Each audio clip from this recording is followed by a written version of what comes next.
Alright, yesterday I raked a few acres of hay with this tractor. It done good. Pulled this trailer down there, loaded all the square bells on it. And then I was coming back home, just like a mile and a half, 2 miles down the road, and I got, I don't know, within a half mile of the house, and it just started backfiring and sputtering and cut out. And wouldn't start back, so I'm going to try it today and see if we can figure out what's wrong with it. Make sure the gas is on, see if it'll start. If it does, we'll take it to the house, and I got another carburetor for it. We might change the carburetor. Clean this out. Open this up all the way just in case it's out of gas. Like a little bit opens it up, and then it has reserve if you open it up farther.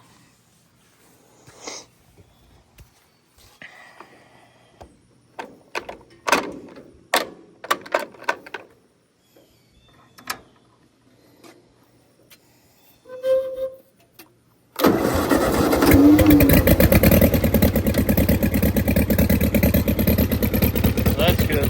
I'll take it to the house and we'll clean this out and might change the carburetor.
Looks like it might start raining on us, but the tractor started right up and done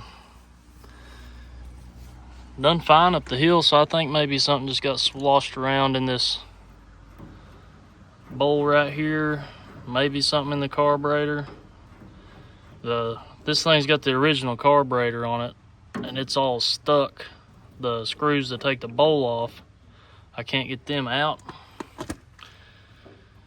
They're seized up and the heads of them's about stripped out, so I have a replacement carburetor that I'm probably gonna swap it out with, but I've heard bad things about the Chinese carburetors, and that's what I got because it was $30. So we'll see. Sometimes they say you have to drill the jet out, the main jet, drill it out a little bit bigger. So we'll see. Let me get some rags real quick. Yeah, it's thundering. It's probably about to rain. May have to finish this video tomorrow. We will see, though. Set this thing here somewhere. See, can I get this out yet? There's a lot of sediment in that bowl.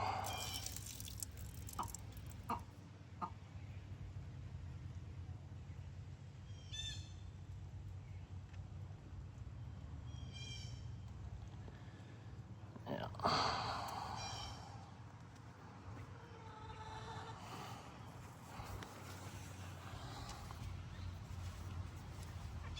Make sure you're using a clean rag also, as you can tell.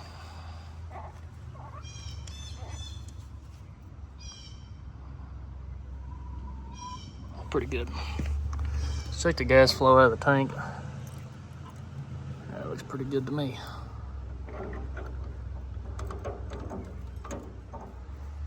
Probably drop and break this, trying to do it one-handed.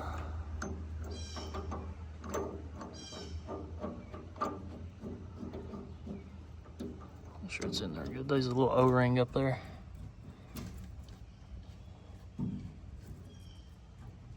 Don't want to get this too tight because you can bust that glass, but it needs to be pretty snug. If your old O-ring is old and wore out like mine, I'm sure that's probably the original one.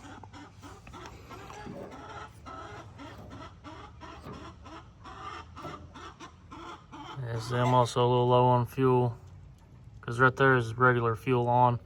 You gotta turn it out a lot more to get it on reserve. Well, actually, no, because it was just coming out a minute ago. It's because my carburetor or something. Maybe I have something in my line and it's just not letting pressure. Let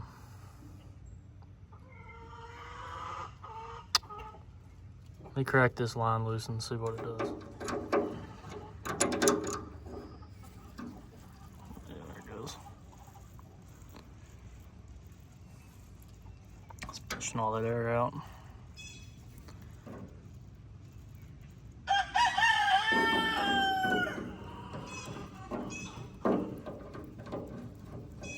Golly, I had that thing screwed way out.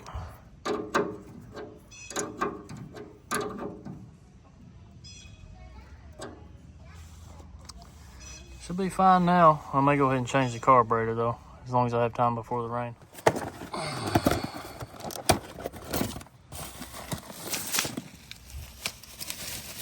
Alright, what do we got here?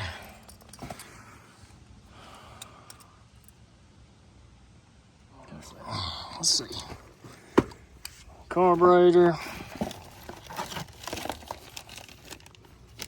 Gaskets. Elbow. Stud, nut. I want one stud and one nut. That's it. It's supposed to have two, but I can use those bolts, I guess. I'll have to take one of those studs out of that carburetor. That's pretty crappy already. Fuel filter I ain't gonna use. Little brushes to clean stuff.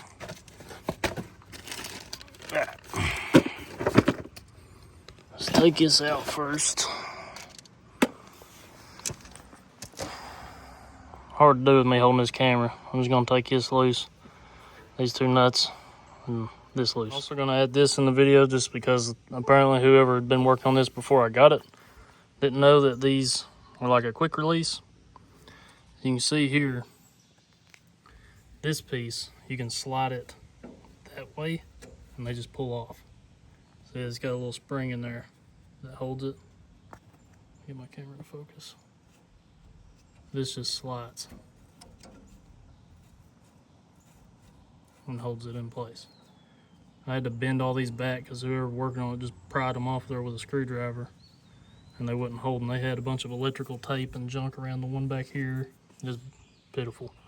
So I took my line loose first, just that way I didn't have to try to take it loose after my carburetor was loose. Went in and took this loose. Now I'm gonna take this one more line back going from the throttle, from the governor, and these two nuts. That should be it. And then I'll have to take the stud out of this carburetor because the new China one only came with one stud for some reason. There's that. If you can see in the video, I seen just a second ago how much rust down in the bottom of this carburetor. Well, you can't hardly tell, but it's pretty gross if you can see. But I can't get the bolts, the screws out to take the bowl off of this original one to clean it. So, when the worst comes to worst, I'll drill them out if I have to. But we'll hope that this Chinese one pulls through. So I'm gonna put two nuts on this stud and jam nut them together. Take this stud out and install it in the new carburetor. Nuts are 1/2 inch, by the way, and the line was 7/16. Like that. Tighten these together. Put your wrench in the bottom one and spin it out. Nice and easy. And you just get your wrench, separate these nuts, put the new studs in the new carburetor. Alright, so there's that. After you get these screwed done in here, just take you a pair of channel locks or something. Don't mess your threads up. Try to just get it on this solid piece down here and just barely snug them up. They don't have to be tight. Once you tighten the nut up to hold it on the manifold, it'll hold it. You want to take you have a new gasket, like this comes with new gaskets, you want to scrape your old gasket off. Take a scraper, pocket knife, whatever you can to get it off. You don't want it to leak air right here because it can run wide open and blow your motor up. So make sure you get all that old gasket material off and get a good gasket on there so you have no leak above, like past the carburetor, because it'll suck air like crazy. Pop this out just to keep junk from getting in there.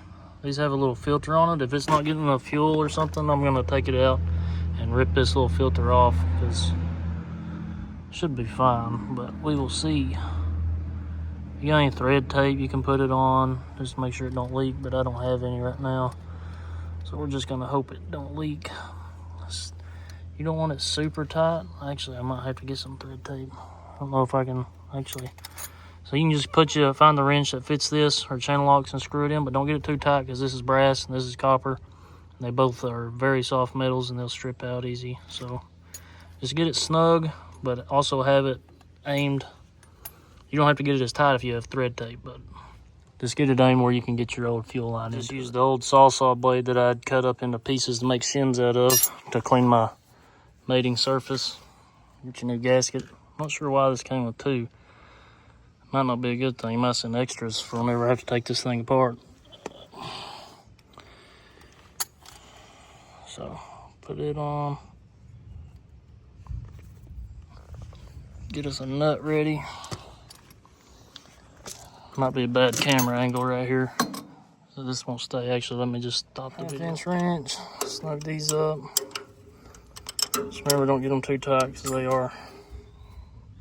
You just don't want to break nothing. I'm sure there's a torque spec, but do as you will. Use your best judgment.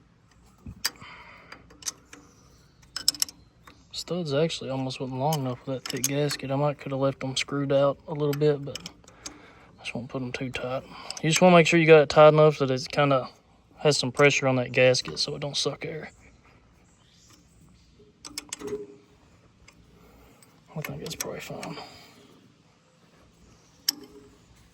Alright, so now I'm going to hook up my throttle linkages, get my fuel line threaded back in, put my boot on, and we'll see if it runs. There it is. So we're going to turn the fuel on, make sure we don't have any leaks. We might have to, you can tell once the fuel starts running through down into the carburetor, because you can kind of see it bubble a little bit. See what it has movement and it's not just still. So that's running down through the line. Go over here and watch, make sure we don't have any leaks. If we don't have any leaks, we'll try to fire it up. We might have to adjust an air screw or fuel screw, whatever it is, and whatever this is. This might be your idle adjustment or something. Not real positive, but we will find out.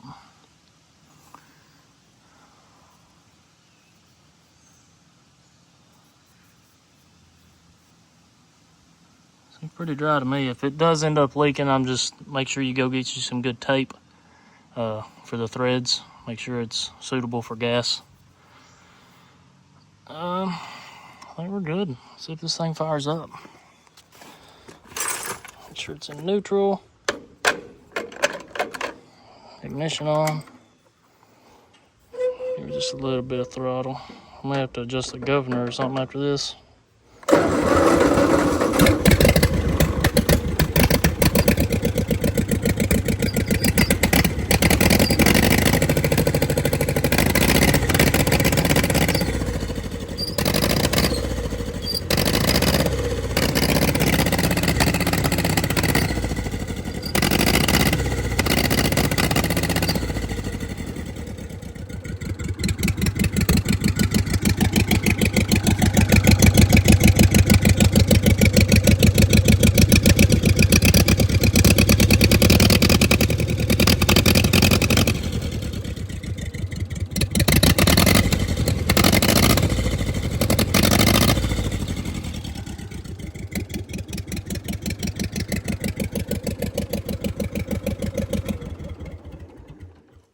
Seems like it's running about like it was. So I've got to take and fix my exhaust pipe. It didn't have an intake on it when I got it, and I ordered this off of Amazon, and it didn't fit.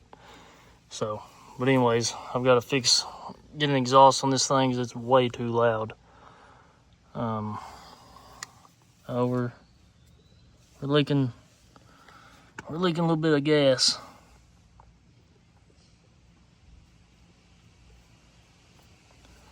It's probably around this or my line 1. So I'll have to sort that out, but I'll just get me some tape. You guys for watching.